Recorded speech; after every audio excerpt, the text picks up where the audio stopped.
Hello and welcome to Mindshift. If you haven't done so already, please go and subscribe and follow along for some tools and tips on how to become our best selves.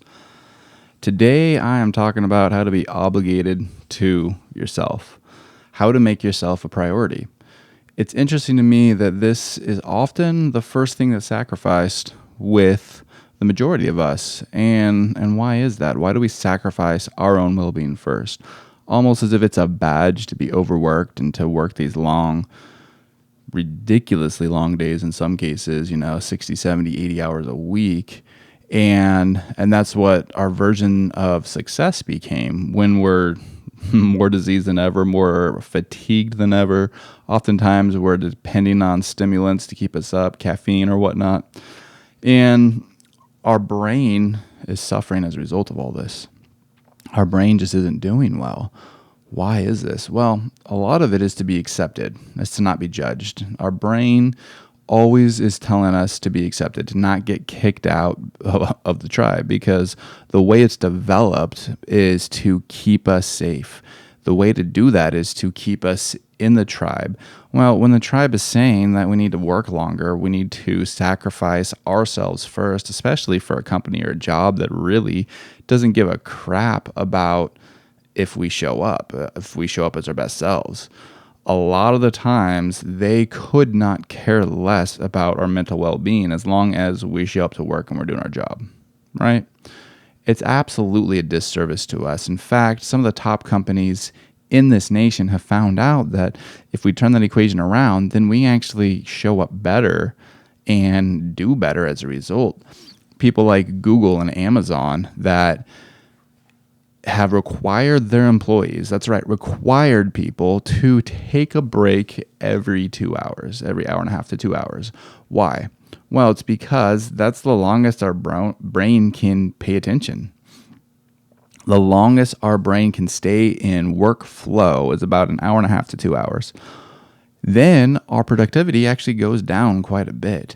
So working longer does not mean that we're actually more productive. It's actually often the opposite of what's going on. So much so that they've decided to make them take a 27 to 30 minute break to reset the way the brain is showing up. They've even created these $1 million meditation and mindfulness rooms to help get them out of work brain space. Reason why is because when we do, our brain processes, it puts information together, and when we come back, we're up to 300, 400, 500% more productive as a result of this. Being able to take a break and actually reset and let our brain completely calm down from where it was at means that we show up better. So we really ought to make ourselves and our own well-being the number one priority, because when we do, everybody does better. The really, really interesting things about this, especially when we take Google as an example, they decided to not only make well-being their employees' number one objective, but also told them, take 20% of your time during the week, and I want you to work on something very personal to yourselves. Very personal to you. Why? Well, they knew that it would create more meaning in their lives. When we have more meaning, we do better. It's just how it works. It's part of the equation to become our best selves. What happened as a result of this? Well, they did things like created Google Earth. Now, Google Earth is an amazing app that, or website, whatever, however you get on there, that allows us to look anywhere in the world through satellites. And this was a direct result of somebody, an employee working for Google, working on something that had meaning to them, that they were passionate about. And for Google, it has more than paid off. So self-care is not selfish. We need to realize that. I'm going to say it again. Self-care is never selfish. In fact, it's the number one thing that we ought to do to show up better for the world, show up better for ourselves, show up as our best selves. How many of us say, I don't have enough time? I know I used to. The reason why is because we haven't created the time. We haven't prioritized our time. And instead of meditating in the morning, reading a book, whatever it is, we sacrifice that first. Why? Well, we think it's because if we do this, then we can get everything we need done for whatever we're doing, whatever we're working on, whatever we're trying to achieve in our life. And oftentimes, again, it's not even for ourselves. When we do this, then everything suffers. Everybody suffers. We're more irritable. We don't have enough recovery. And our brain is literally not showing up as well as it could be. When we don't prioritize ourselves, everyone suffers. Our brain lacks focus. We cannot show up as our best selves. Our own mental health suffers quite a bit. There's a great book on this called The End of Mental Illness. The End of Mental Illness is talking about how when we don't prioritize ourselves, if we don't prioritize what's going on in our own brains, if we don't get enough sleep, if we don't meditate, if we don't exercise, if we don't move, then we suffer quite a bit. And it shows up on SPECT scanner. The SPECT scanner measures the blood flow and electrical activity of our brain. And it is insane how low our blood flow is and how much less the electrical activity is in our brains when we do not make ourselves a priority. Isn't that interesting, guys? When we don't take time for ourselves, our brains suffer. Our brains don't work like they're supposed to. When we do take time to make ourselves an obligation, our brains show up in such an incredible way. It shows up in such an amazing, better version of ourselves. It is absolutely fascinating. And the one little shift is making you the priority, not anybody else, making you the priority. Now, this can look different ways for different people. Sometimes it's taking a bath. If we literally just take a few minutes to take a long bath, take an aromatherapy bath, put some essential oils in it, put some, lavender Epsom salt, whatever that is for you, even one of those bath bombs, right?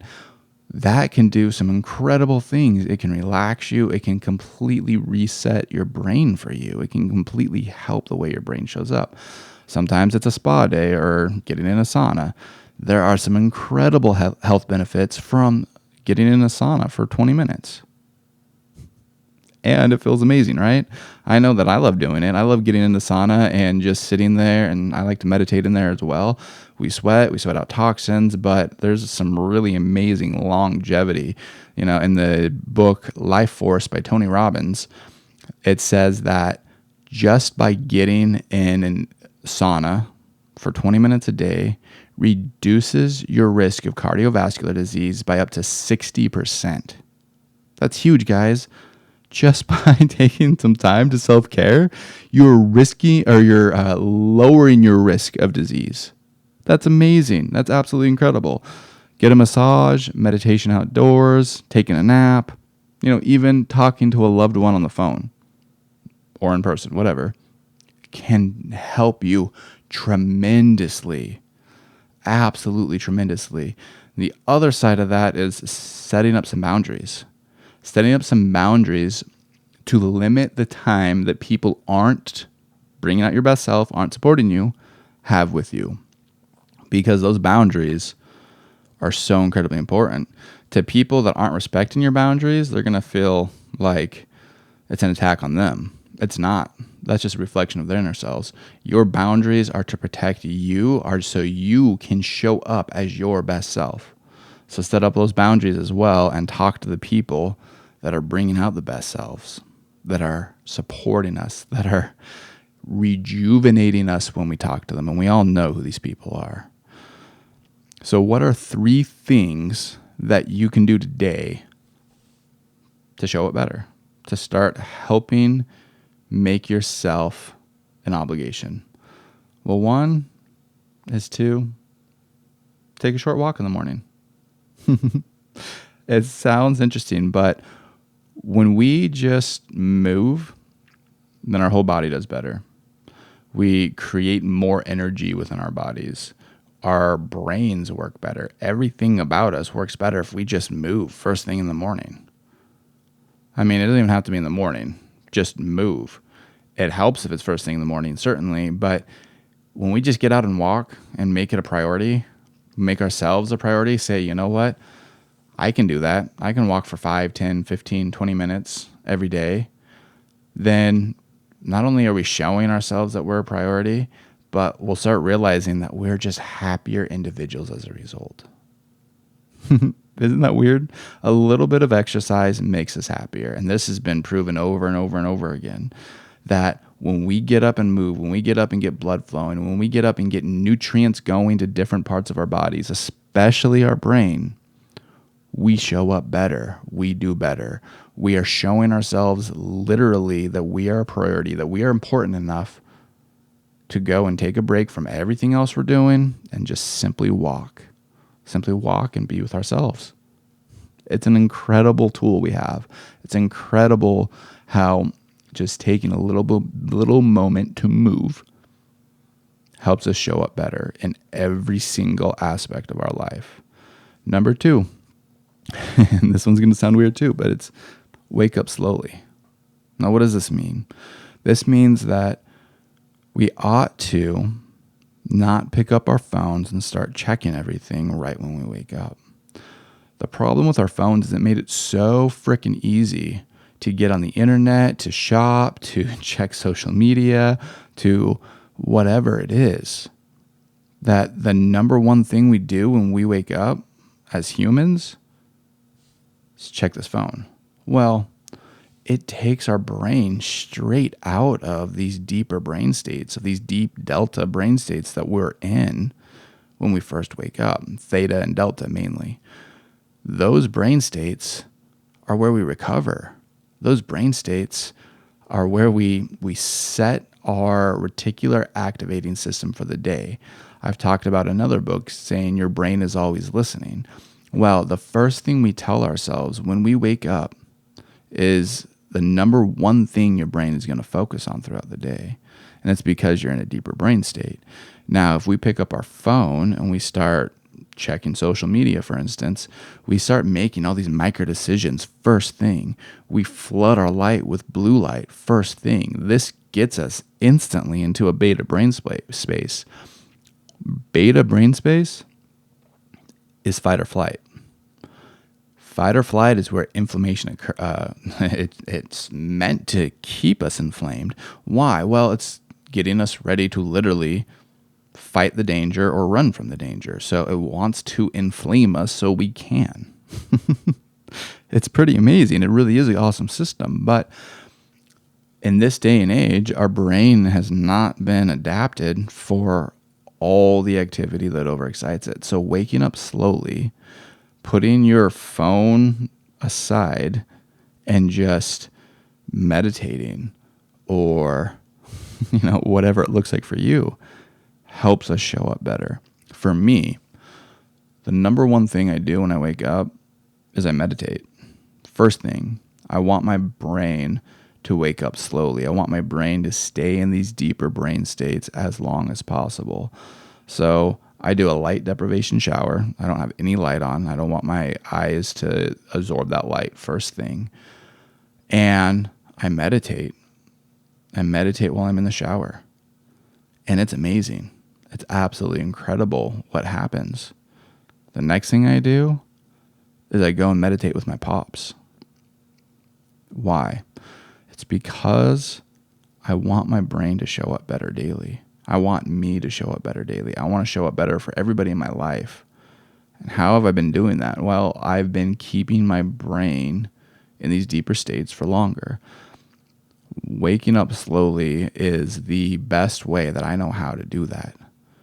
Now, I'm fortunate. I don't have a hard time sleeping. I wake up without an alarm clock, and I generally get really good sleep. And as a result of this, I show up better. Sleep is definitely another thing that if you're not getting good sleep, then figuring out how to do that is absolutely vital. Now, there's some awesome books on this. I'll do a future episode on sleep specifically and give you some tips on what I know how to get better sleep. But sleep is where all our recovery happens. But waking up slowly is huge. Waking up where we're not just completely bombarding our brain with this information first thing in the morning, bombarding our brain with light first thing in the morning, makes it so we show up better, makes it so we're calmer during the day, makes it so we're better able to handle stress. The number 3 thing we can do, the third one, and this is common sense. I know we've all heard this, and I've heard this growing up throughout my life, but knowing this and practicing it is a whole different thing, right? And it's just drink more water. Drink more water. Why? Well, our bodies are 70% water. The bones in your body are 20% water.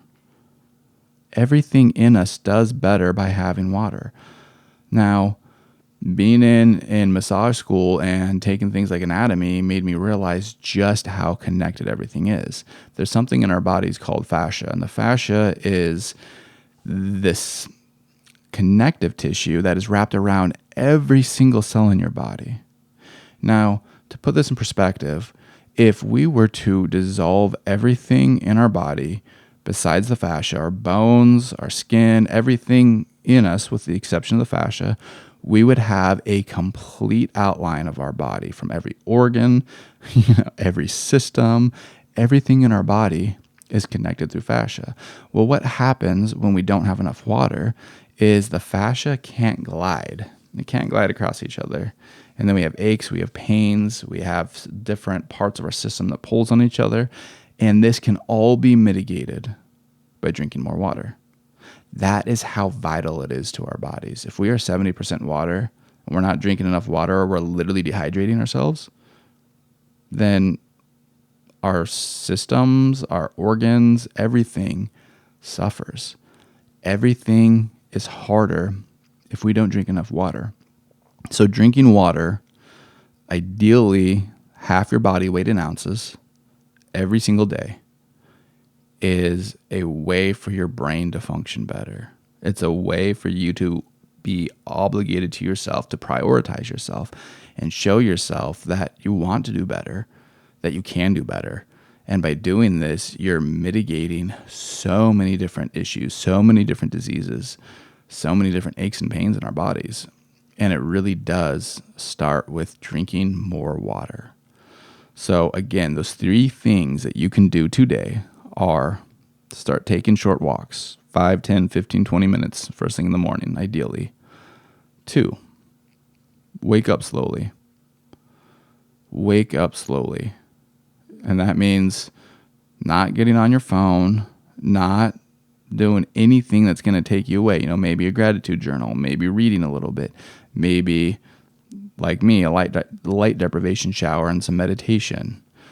I do these things, and then after I'm done with my gratitude journal, my meditations, my shower, then I'll go and take a walk. I know if some of you guys follow me on social media, you see these updates that I do of the videos that I will take while I'm taking my walks.